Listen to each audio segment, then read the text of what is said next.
Focus TV international breaking নিউজে আপনাদেরকে স্বাগতম। আসুন জেনে নিই আজকের প্রধান প্রধান সংবাদ শিরোনামগুলো। চাঁদ সীমান্তবর্তী সুদানের আলটিনা শহরে ড্রোন হামলা চালিয়েছে বিদ্রোহী গোষ্ঠী আধা সামরিক র্যাপিড সাপোর্ট ফোর্স আরএসএফ। এতে অন্তত ১৪ জন নিহত হয়েছেন।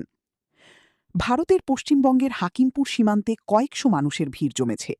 পশ্চিমবঙ্গ সরকারের নতুন ঘোষণার পর এই পরিস্থিতির সৃষ্টি হয়েছে বলে জানা গেছে। নিজ দেশে ফেরার উদ্দেশ্যে সীমান্ত এলাকায় জড়ো হয়েছেন তারা। মধ্যপ্রাচ্যে অন্যায় অপকর্ম ও ঘাঁটি স্থাপনের জন্য আমেরিকার আর নিরাপদ আশ্রয় থাকবে না, খামেনি। আরাফাত ময়দানে লাখো মুসল্লি, বুধবার ঈদ পালন করবেন হাজিরা। বাংলাদেশ থেকে ভারতে আসা মতুয়াদের নাগরিকত্ব পাওয়া নিয়ে নতুন দুশ্চিন্তা। ভারত পাকিস্তান সহ ৪০ দেশের নাগরিকদের ফ্রি ভিসা দিচ্ছে শ্রীলঙ্কা। চীন ও পাকিস্তানের মধ্যে $১২২ কোটি চুক্তি। লাব্বাইক আল্লাহুম্মা লাব্বাইক ধ্বনিতে মুখর হয়ে উঠেছে সৌদি আরবের পবিত্র আরাফাতের ময়দান।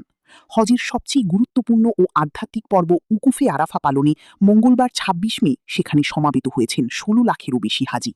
দিনব্যাপী গভীর ভক্তি, দোয়া, কুরআন তিলাওয়াত ও ইবাদতের মধ্য দিয়ে সময় কাটাচ্ছেন তারা। এই ছিল আজকের প্রধান প্রধান আন্তর্জাতিক সংবাদ শিরোনাম। আমাদের পরবর্তী সংবাদ দেখার জন্য ফোকাস টিভির সাথে থাকুন। ধন্যবাদ।